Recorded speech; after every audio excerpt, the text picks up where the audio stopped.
વિદ્યાર્થી મિત્રો, આપણા એક ઇન્સ્ટાગ્રામ ના મિત્ર હતા જેમને આ પ્રશ્ન વોટ્સએપ પર મેસેજ કરેલો કે ભાઈ સાહેબ આના પર એક વિડીયો બનાવજો. તો ચાલો, મસ્ત મજાનો પ્રશ્ન છે કે ભાઈ એક વ્યક્તિ રૂપિયા 708 માં કોઈ વસ્તુ ખરીદે છે જેમાં 18% જીએસટી સામેલ છે.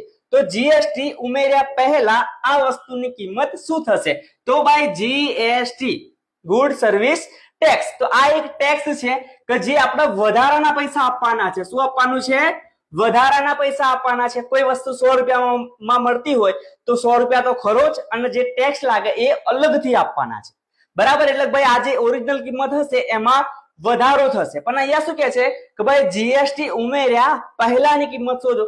આ 708 રૂપિયામાં જે વસ્તુ આપણે લીધી છે એમાં 18% જીએસટી છે. તો 18% જીએસટી કાઢી નાખીએ તો વસ્તુની ઓરિજિનલ કિંમત શું હશે એ આપણે જોવાનું છે. તો અહીંયા જુઓ કે ભાઈ વસ્તુની મૂળ કિંમત જો 100 રૂપિયા હોય, બરાબર, અને 18% જીએસટી લાગે. કેટલા ટકા?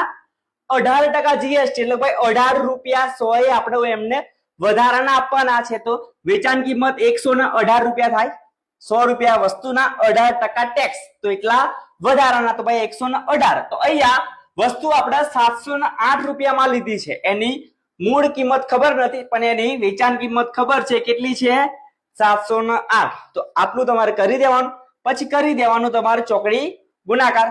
તો 100 ગુણ્યા 708 ભાગ્યા આજે એકલું હોય અહીંયા રાખવાનું છે 118. બરાબર?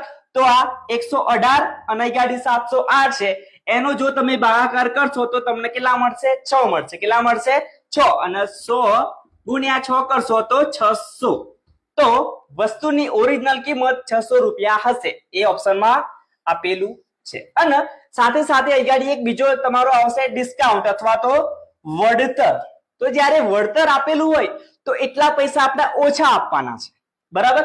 જીએસટી માં વધારે આપવાના, વળતરમાં ઓછા આપવાના. દાખલા તરીકે કોઈ વસ્તુની આપણે છાપેલી કિંમત 100 રૂપિયા છે, એના પર વળતર 10% મળે છે.